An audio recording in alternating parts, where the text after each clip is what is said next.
Before the Indian Army can think about leaving Bangladesh, 93,000 Pakistani prisoners of war will have to be transported to India.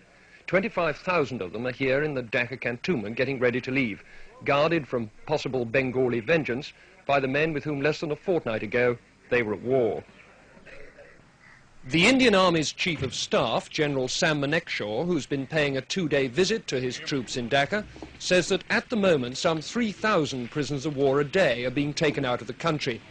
He hoped that by the beginning of next month the daily average would be 10,000, and that in any case by the 15th of January all of them would be in Indian prisoner of war camps. By that date too, the General said, he would have reduced Indian armed forces here by 25,000. But they still can't all go home.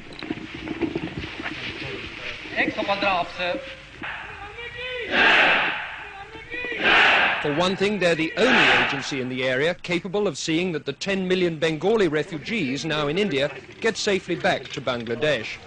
For another, Indian soldiers, no matter how much the Indian government likes to play this down, are the only people capable of keeping law and order here and protecting minority groups from Bengali retribution. In addition, the army is safeguarding the lives of those Bengalis who ran the civil administration for Pakistan. The Bangladesh government is setting up a war crimes tribunal to try Dr. Malik and his colleagues. Will the Indian army be told by Delhi to hand them over? I asked Mr. D.P. Dar, Mrs. Gandhi's special envoy to Bangladesh. We are on the horns of a dilemma, I must admit to you. On the one hand, we do not want to do anything which is against the norms of international behavior.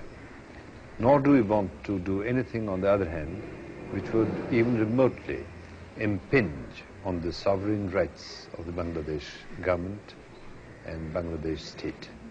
What does that mean in practice? Are you going to hand people over to a war crimes tribunal or not? That means, for the time being, that the position is being legally examined. As any victorious army would be, Indian armed forces are now deeply involved for the foreseeable future in the way this new country is going to develop. Richard Lindley, News at 10, Dhaka. The train is on its way to the river port of Narayanganj, a dozen miles away. The operation began long before dawn. At the cantonment siding, Brigadier H.S. Clare supervised the loading of the train. Like all Indian commanders, he'll be glad when these POWs have all been safely moved across the border. Here they're a potentially dangerous cause of friction with the local population. The train was well guarded by Indian soldiers in case of any hostile demonstration by Bengalis.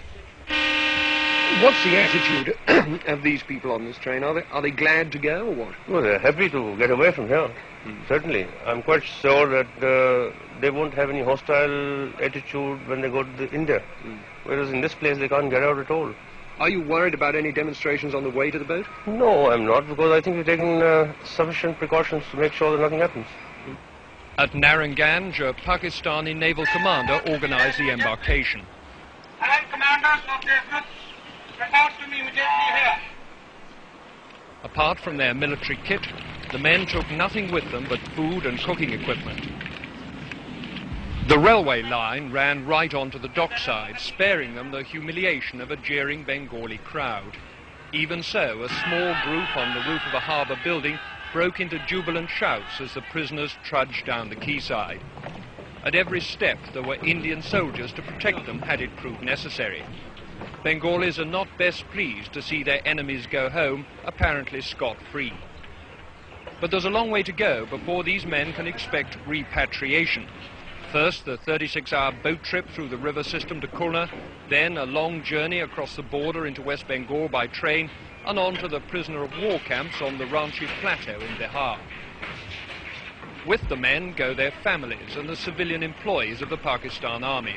But there's no indication yet that other West Pakistani civilians, like the police chief or even the staff of Pakistan International Airways, are going to be moved.